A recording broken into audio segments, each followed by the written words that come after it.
How did John Hammond help Stevie Ray Vaughan get signed and record Texas Flood? Have you ever wondered how a talented musician can catch the attention of a major record label? The story of Stevie Ray Vaughan and his album Texas Flood is a perfect example. Vaughan, along with his band Double Trouble, recorded several tracks in Los Angeles. They used a studio offered by musician Jackson Browne. These sessions were filled with raw energy, capturing the band's live vibe. After finishing, they returned to Austin to add some vocal overdubs. With their demo tape ready, they began reaching out to record labels. Enter John Hammond, a legendary record producer and talent scout. He had a history of discovering major jazz and blues artists. Some of the artists he signed include Billie Holiday, Bob Dylan, and Bruce Springsteen. When Hammond heard Vaughan's demo, he recognized the talent and authenticity in his blues style. At that time, Hammond was not in a position to sign artists directly at Epic Records. However, he believed in Vaughan's potential and forwarded the demo tape to Greg Geller, the head of artist and repertoire at Epic Records. Geller listened to the tape and was immediately impressed. He appreciated Vaughan's natural singing and guitar skills. At that moment, electric blues was not in fashion, but Geller saw the potential to bring it back into the mainstream.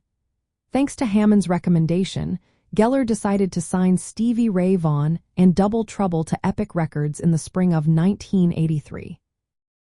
After signing, the band was booked into a New York studio. The original recordings were reviewed for any necessary adjustments. The goal was to keep the process minimal, with only a few overdubs and slight remixing. This approach helped preserve the raw, live feel of the music. The result was the debut album Texas Flood, released in June 1983. The success of Texas Flood played a significant role in reviving interest in electric blues.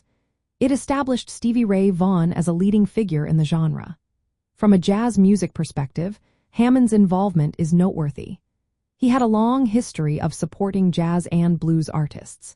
His backing helped bridge the gap between traditional genres and contemporary audiences. Vaughan's authentic approach to blues guitar and singing brought the energy and improvisational spirit of live jazz and blues to a wider audience. The production style of Texas Flood, focusing on live performance and minimal studio intervention, reflects values often associated with jazz recording. This emphasis on spontaneity and authenticity shaped the sound of Texas Flood and reinforced the connection between jazz, blues, and rock traditions in the early 1980s. The story of Texas Flood shows how influential producers like John Hammond can help artists maintain their musical integrity while reaching new listeners. It highlights how jazz and blues sensibilities can influence mainstream music. With the support of industry veterans, innovative artists can find their place in the music world.